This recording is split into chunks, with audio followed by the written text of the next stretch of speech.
Dizem que 10 mil horas da prática de qualquer coisa tu te torna um expert, alguém que realmente sabe fazer aquilo.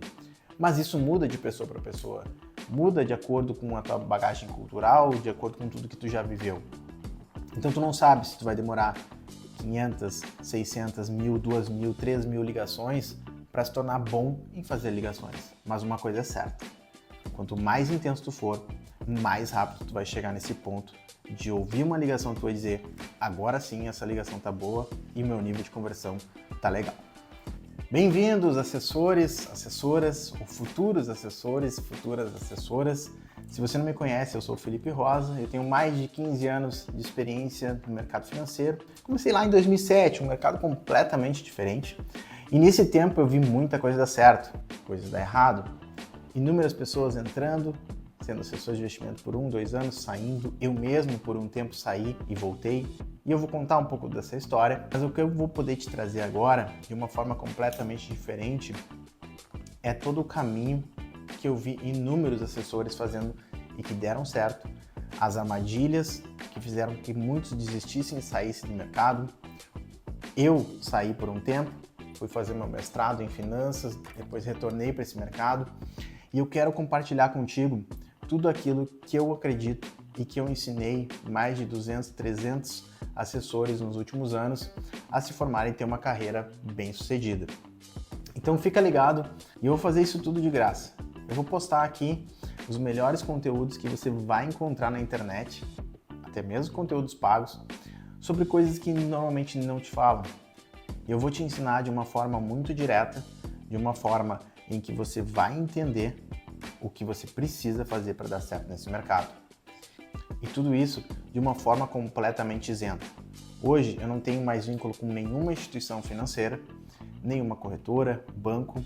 Então eu vou te falar realmente quais são as principais armadilhas, tudo aquilo que você precisa fazer para dar certo, seja num escritório pequeno, seja de uma forma completamente autônoma, num escritório bem consolidado, porque eu tive essa experiência nos diferentes tipos de escritório e eu quero passar isso para ti. Quero formar mais assessores, mas de uma forma diferente. Não quero te passar a parte técnica que você pode botar no chat GPT e aprender de uma forma até melhor. Mas eu quero te mostrar aquilo que é do dia a dia, aquilo que realmente vai fazer a diferença. Porque uma das coisas que a gente vai conversar aqui é que não é o cara mais técnico que vai ter a maior chance de se tornar um assessor de sucesso. Então, para não perder nenhuma dessas dicas, já digo, né? Aquela receita básica de qualquer youtuber, de qualquer influenciador, põe o botão de seguir, ativa as notificações, porque essa série, não sei quanto tempo ela vai ficar no ar, mas com certeza ela vai ser uma série que vai agregar muito, seja para quem está começando e até mesmo para quem está aí há 1 ano, 2 anos, deu uma estagnada e quer retomar realmente um nível mais intenso, com um direcionamento mais assertivo. Bom, hoje, então, eu quero conversar com vocês sobre as 5 principais atividades que um assessor de investimentos ele pode desenvolver no escritório de assessoria. Começando pelo SDR, o Investor, o Broker, o Planner e também o que eu vou chamar aqui de o assessor prospector fanático. Esse aqui vai uma aula grande, especial sobre ele, mas vamos começar falando então sobre o SDR. O SDR é aquele profissional que normalmente assume a atividade inicial de todo o processo comercial, que é transformar um lead em reunião. É uma atividade relativamente simples, né? Pegar o telefone e ligar para agendar uma reunião. Mas, na verdade, é uma das atividades mais difíceis. E é uma atividade fundamental para o sucesso de qualquer assessor de investimentos. Principalmente quando se trata de alguém que não tem um grande networking, um networking de pessoas ricas, familiares ricos, etc. E o que eu acredito que seja a maioria de vocês que estão assistindo. E precisa realmente ter muita intensidade. Essa vai ser a palavra-chave para o SDR. Essa vai ser a palavra-chave para o início da carreira de qualquer assessor de investimentos. Porque o SDR é simplesmente aquele que faz a primeira etapa. E sem a primeira etapa, nada acontece. Se tu não tiver uma reunião agendada, tu provavelmente não vai ter cliente. Estou falando de forma geral, né? Alguns escritórios podem te dar uma base, mas hoje a realidade não é bem essa. Hoje a realidade, dificilmente alguém vai te dar uma base de clientes. Se te der, provavelmente vai ter algum tipo de problema, porque se fosse uma base boa, estaria lá com os assessores de confiança desse escritório. Outra dica que eu quero te dar, além de ser muito intenso, é ouvir bastante as tuas ligações. Presta atenção na tua dicção, presta atenção em que momento que tu está perdendo a atenção, usa a metodologia do AIDA lá para despertar atenção, interesse e desejo. Eu vou postar um vídeo especificamente sobre essa metodologia que eu abordo bastante. Cuida o pitch. Se tu entrar no escritório que já tem um pitch bem desenhado, uma metodologia comprovada, segue, né? Vai dizer, né, não vou fazer aqui, vou fazer o que o Vasco tá falando lá. Não, segue o modelo do teu escritório. Agora, se teu escritório não tem um modelo, aí vale a pena tu te debruçar bastante sobre esse tema. Como construir um bom pitch de vendas para despertar a atenção, o interesse? Como que tu faz para mostrar o problema que tu resolve e qual o teu diferencial? Que é a estrutura básica de qualquer pitch de vendas e é um dos pontos que eu mais trabalho na minha mentoria. Se tu não gerar valor aqui, dificilmente tu vai conseguir agendar a reunião. E se tu agendar a reunião, uma probabilidade alta de que seja um no-show, ou seja, a pessoa não apareça na reunião, que é exatamente o que tu não quer. Beleza? E um ponto final aqui, que essa etapa, ela é uma etapa que já tira bastante gente da carreira. Por quê? Vem achando que vai sentar na frente de um computador, vai ficar olhando um monte de gráfico, aquele negócio que parece um cassino, que dá adrenalina, dopamina, e vê uma realidade diferente. Uma realidade em que ele precisa sentar na cadeira e agendar reuniões. Bom, muita resiliência. Resiliência porque não é uma carreira fácil. Vendem como uma carreira fácil. Vendem lá que em pouco tempo tu vai ganhar muito dinheiro. Mas vai exigir sacrifício, vai exigir uma entrega que desde o primeiro momento tu precisa colocar ela em prática. Tu não pode vir para o mercado financeiro para ser medíocre. Tu não pode vir para o mercado financeiro para ser mediano. Tu não vai conseguir sobreviver nem o primeiro ano de uma carreira de assessor de investimentos. Tá legal? Tu não sabe quantas repetições tu precisa para se tornar bom em algo. Dizem que 10 mil horas da prática de qualquer coisa tu te torna um expert, alguém que realmente sabe fazer aquilo. Mas isso muda de pessoa para pessoa. Muda de acordo com a tua bagagem cultural, de acordo com tudo que tu já viveu. Então tu não sabe se tu vai demorar 500, 600, 1000, 2000, 3000 ligações para se tornar bom em fazer ligações. Mas uma coisa é certa. Quanto mais intenso tu for, mais rápido tu vai chegar nesse ponto de ouvir uma ligação tua e dizer: agora sim, essa ligação tá boa e o meu nível de conversão tá legal. Beleza? Então tá. Vamos falar agora do investor. O investor, ele normalmente é aquele profissional que ele vai ser um farmer. O que isso quer dizer? Ele vai ser aquele que vai cultivar. Ele é aquele profissional que vai cuidar mais do relacionamento da carteira de um outro assessor. Como assim? Deixa eu te explicar como é que surgiu, que vai ficar mais claro para ti a figura do investor. Por volta de 2018, 2019, a XP, uma das principais corretoras do mercado, ela começou uma campanha muito forte, agressiva, de desbancarização do próprio gerente. Já tinha o processo de desbancarização dos investimentos, mas ela começou a investir pesado em trazer gerentes de instituições financeiras para a assessoria de investimentos. Até porque eles tinham um networking ali dos clientes e poderiam conquistar uma carreira de uma forma mais rápida do que aquele que não tinha este networking, esse relacionamento com outros clientes. Bom, qual foi a realidade que se encontrou? Primeiro, muitos desses gerentes sabiam pouco em termos técnicos sobre o mercado de investimentos. Entendiam o básico ali, o que era um fundo, a diferença do fundo multimercado, do fundo de renda fixa, um fundo de crédito privado, mas era um conhecimento de certa forma raso. E outro ponto, que é a questão, que lá no banco eles atendiam 500, 600 clientes e eles precisavam trazer uma parte desses clientes para cá. E esse relacionamento, ele normalmente era um relacionamento que era cultivado ali com o Pareto, aqueles principais clientes, os maiores clientes, que davam um pouco mais de atenção. A figura do investor veio para liberar tempo para que o assessor, vamos dizer aqui esse ex-gerente, digamos, ele tivesse mais tempo para ir lá gerar relacionamento com os ex-clientes dele e trazer esses clientes para a XP, por exemplo. Não foi só a XP que fez isso, BTG fez isso, outras instituições também apostaram nisso. A XP é um pouco mais forte.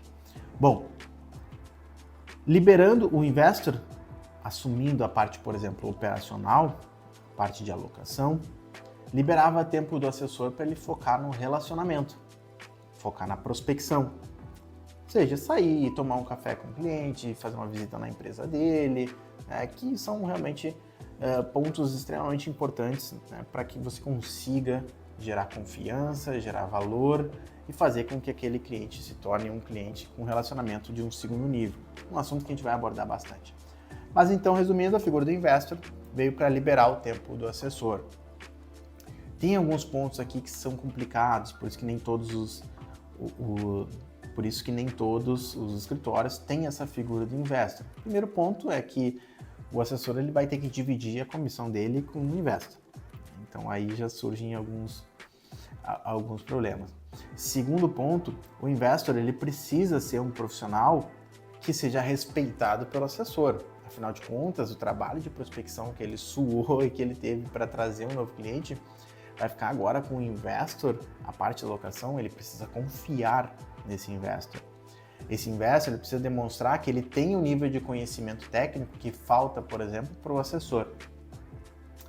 E o problema é que eu já vi algumas tentativas de estabelecimento de uma mesa de investors que saíram pela culatra. Por quê? Porque o investor ele não tinha qualificação técnica suficiente para isso, ou o direcionamento não foi correto. Por exemplo, vou te dar aqui essa carteira de clientes dos que não geram receita para ti como investor gerar receita em cima dele, que aí fica mais fácil de vender para o assessor a ideia do investor. Não é por aí. A ideia tem que ser a ideia de um trabalho em conjunto, de um atendimento mais amplo, de um atendimento de mais qualidade para o cliente.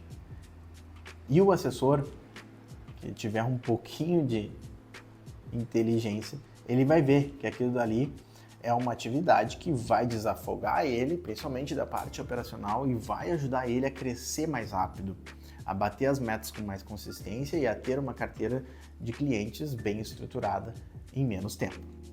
Tá legal? Então esse foi o investor. Vamos falar agora do broker. O broker, ele é o especialista em renda variável. É aquele que vai ficar na frente dos gráficos, olhando a movimentação intradiária dos mercados, olhando o que está acontecendo no mercado internacional e realmente acompanhar um pouco mais de perto a parte de renda variável. A lógica aqui é a mesma, né? Liberar o tempo para o assessor para que ele prospecte e traga mais clientes para a carteira dele. E também para que você tenha um especialista, alguém que realmente foque nos ativos de renda variável e tenha um conhecimento um pouco mais amplo sobre esse mercado. Aqui eu sugiro para todos, né? Entendam muito bem o mercado de renda variável. Eu, quando comecei em 2007, não tinha essa divisão de broker, farmer, não tinha. Era basicamente a minha figura que tinha que cuidar tanto do mercado de renda variável, mercado de renda fixa, etc. Renda fixa quase nem tinha naquela época. Eu pude aprender bastante coisa ali na prática e isso foi fundamental. Até 2019, 2020, quando eu ainda atuava como assessor de investimentos, eu pude trazer uma bagagem, né, de muitos anos que me ajudou no atendimento. E por mais que eu tivesse um broker, aqui nessa minha última passagem, nos meus últimos anos como assessor, eu tinha um broker e eu deixava realmente ele conversar com os clientes especificamente sobre as operações estruturadas, as carteiras automatizadas, as operações de financiamento, derivativos sintéticos, entre outros, com os meus clientes. Mas foi extremamente importante que eu tivesse conhecimento e soubesse o que estava acontecendo. Não simplesmente delegar ou delargar para o broker, mas você ter conhecimento e entender as estruturas é extremamente importante, mesmo que você tenha um broker para te ajudar. Tá legal? Vamos falar agora do planner. O planner é uma figura mais nova, muitas vezes chamado como especialista de seguros, que vai trabalhar o planejamento patrimonial. Poucos escritórios realmente trabalham um planejamento patrimonial. Alguns têm uma estrutura de venda de seguros, Outros conseguem trabalhar planejamento patrimonial, que é de uma forma mais ampla, olhar de uma forma holística o patrimônio do cliente e também como blindar ele, como estruturar uma sucessão de uma forma que seja eficiente em termos fiscais e até mesmo jurídicos, tá? Então, o planner, na maioria dos escritórios, ele vai ser o cara que vai vender seguro para o investidor. Esse seguro ele pode ter diferentes funções, não só um seguro em caso de morte, mas um seguro em vida que ele pode utilizar, principalmente se ele for um profissional autônomo, como por exemplo um opcional ali que vai ter de doenças graves, se o cliente ele tem um câncer, um infarto, um AVC e que impossibilita ele da capacidade produtiva dele, ou seja, de gerar renda, você tem um seguro para que ele não tire dos investimentos dele, ou seja, não vá dilapidar o patrimônio dele por causa dessa situação. Então esse seguro vai cobrir estas situações. Ou também outros opcionais de seguros, como renda hospitalar, se ele ficar hospitalizado 10, 15, 30, 40, 50, 60 dias, ele vai ganhar uma diária por esse tempo hospitalizado. Entenda muito bem. Entenda, por exemplo, do principal de um seguro que é negociado hoje em dia, que é o seguro de vida com formação de reserva. Entenda as características, né, que os 2 primeiros anos não tem formação de reserva, a partir do 3º ano começa uma formação de reserva, ou seja, se ele cancelar o seguro no curtíssimo prazo, ele não vai ter essa formação de reserva, não vai ter esse benefício. Entenda quais são os benefícios depois de 10 anos, depois de 15 anos, a depender, né, do tipo de seguro de vida resgatável que for contratado. Extremamente importante entender as características, como por exemplo, congelamento de idade, congelamento do estado de saúde e hobbies, entre outros, que se tratam ali nesses seguros de vida que são melhores do que o seguro de vida tradicional, seguro de vida precário, como se usa no termo técnico. Tá legal? Bom, e o assessor de carreira eu vou deixar para o nosso próximo vídeo, porque ele vai dar pano para manga, tem muita coisa aqui para falar de fundamentos, tem coisas para falar de estratégias, de origem de leads, então eu vou desvendar tudo para vocês nos próximos vídeos, tá legal? Espero que tenham curtido esse overview das principais atividades e eu espero vocês no próximo vídeo. Um abraço!